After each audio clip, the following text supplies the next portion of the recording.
तो आज हम डिस्कस करने जा रहे हैं अप्रोच टू हेडेक। जैसा कि हमें पता है कि अभी हीट स्ट्रोक वगैरह का समस्या बहुत ज़्यादा बढ़ गया है। This kind of issues are arisen so much that in our OPDs we are seeing daily about 4 to 5 cases of heat stroke, and the most common symptom of that along with the fever is headache.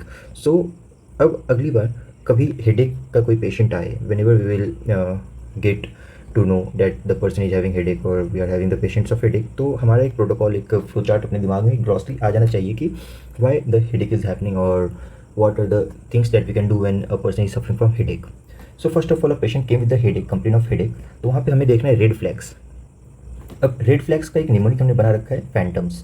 Phantom में P से pattern change, progressively worse और papilloedema. H से Horner syndrome या फिर history of cancer या HIV और Lyme. A से altered mental status, analgesics, refractory, neurological deficits, temporary artery tenderness triggered by cough, exertion और सेक्सुअल इंटरकोर्स। ओ से onset, that is more than 50 years अगर है, onset thunderclap of first headache. M से meningeal signs या mid dilated pupil और ACG. Systemic symptoms और signs example fever, myalgia या seizures etcetera. तो ये जो इस बॉक्स में लिखा हुआ है, ये मोर और लेस सारे सिम्टम्स और सारे कंडीशंस को डिनोट कर दे रहा है जिसमें कि एक पेशेंट को हेडेक हो सकता है। अब लाइफ या साइट थ्रेटनिंग कंडीशंस कुछ ऐसे हैं जिसमें हमें ध्यान देना है कि हेडेक का कंप्लेंट पेशेंट कर सकता है, जैसे स्ट्रोक हो सकता है, कैरोटिड डिसेक्शन हो सकता है, cerebral venous thrombosis, haemorrhage, hypertensive encephalopathy, space occupying brain lesion, CNS infection example meningitis, temporal arthritis, acute angle closure glaucoma, benign intracranial hypertension.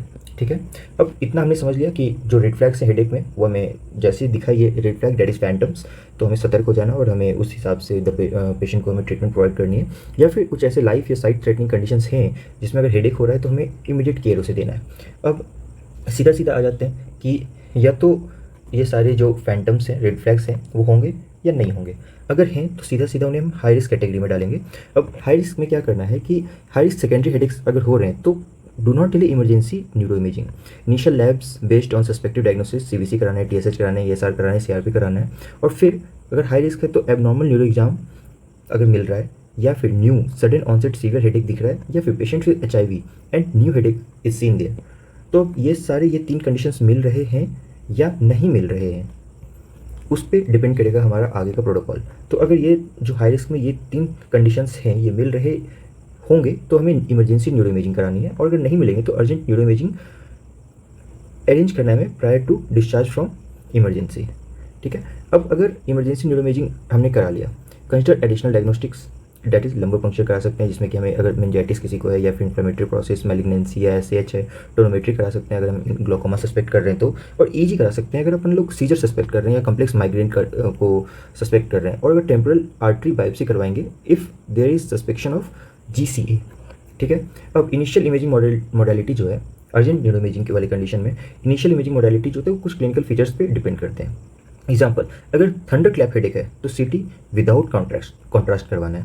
If new headache with papilloedema आ रहा है तो CT head without contrast, along with that MRI without contrast with और without contrast is preferred, but MRI without contrast is the protocol, according to protocol MRI with contrast is preferred, and that too preferred for immunocompromise suspected malignancy और GCA. और अगर head trauma आ रहा है तो उसमें भी same चीज़ ही करेंगे जो हम न्यू हेडेक विद पैपिलोएडिमा में कर रहे थे। और क्रॉनिक हेडेक अगर with pattern change in pattern तो MRI without contrast plus minus contrast कर सकते हैं। ठीक है, तो ये हमने हाई रिस्क को सबसे पहले डील कर लिया। अब आते हैं लो रिस्क में, जिन पे जान माल का खतरा नहीं होता है। तो लो रिस्क में पहले परफॉर्म करना है, हमें डिटेल हिस्ट्री लेना है पेशेंट का, क्लिनिकल एग्जामिनेशन करना है और कंसिडर करना है फिर आगे क्या करना है हमें।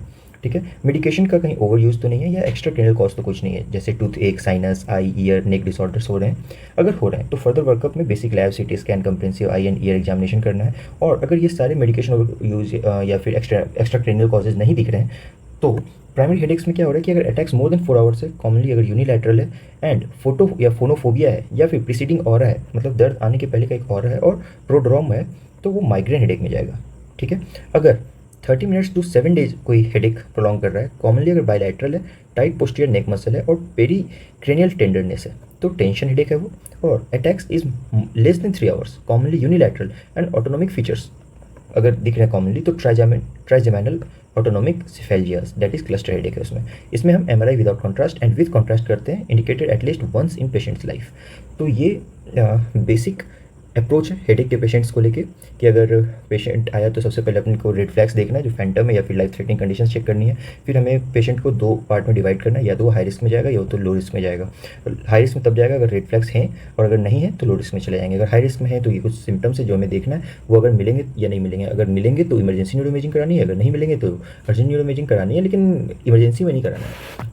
उसके बाद अगर अर्जेंट न्यूरो इमेजिंग की ज़रूरत नहीं है, अगर ये सारे कंडीशंस नहीं दिख रहे हैं, तो हमें फिर टाइप्स ऑफ हेडेक देखना है। Thunderclap headache, new headache with papilloedema, head trauma, chronic headache with change in the pattern. और अगर फिर आते हैं लो रिस्क में, तो वहाँ पे डिटेल हिस्ट्री लेना है। अगर मेडिकेशन या का ओवर यूज या एक्स्ट्रा कैनियल कॉजेज दिख रहे हैं तो फर्दर वर्कअप कराना है अपने को। बेसिक स्कैन्स करवाने होंगे, सिटी स्कैन्स, कंप्रेहेंसिव आई केयर और आई एंड ईयर एग्जामिनेशन करवाना होगा, और उस हिसाब से फिर हमें अप्रोच लेना होगा। लेकिन अगर ये सारे कंडीशंस नहीं दिख रहे, इसमें मेडिकेशन ओवर यूज हो रहा हो या एक्स्ट्रा कैनियल कॉजेज दिख रहे हो, तो हमें प्राइमरी हेडेक की तरफ जाना है। प्राइमरी हेडेक में अब टोटल 3 तरीके के हेडेक्स हम जान रहे हैं, और वो सारे जो हैं वो ड्यूरेशन, लैटरलिटी और अदर साइंस एंड सिम्टम्स पे आते हैं। तो अगर अटैक्स मोर देन 4 आवर्स है, कॉमन यूनिलैटरल होता है, फोटोफोबिया, फोनोफोबिया, प्रीसीडिंग और प्रोड्रोम होता है, तो माइग्रेन हेडेक की तरफ जाते हैं हम लोग। अगर 30 मिनट्स टू 7 डेज या कॉमनली बायलैटरल टाइट पोस्टीरियर नेक मसल अगर दिख रहा है या पेरिक्रेनियल टेंडरनेस है तो टेंशन हेडेक। लेकिन अगर attacks less than 3 hours, common unilateral autonomic features are common, तो trigeminal autonomic cephalalgias, that is example cluster headache वहाँ पर मिलता है। ठीक है, तो आई गेस आप समझ गए होंगे कि how to approach the headache.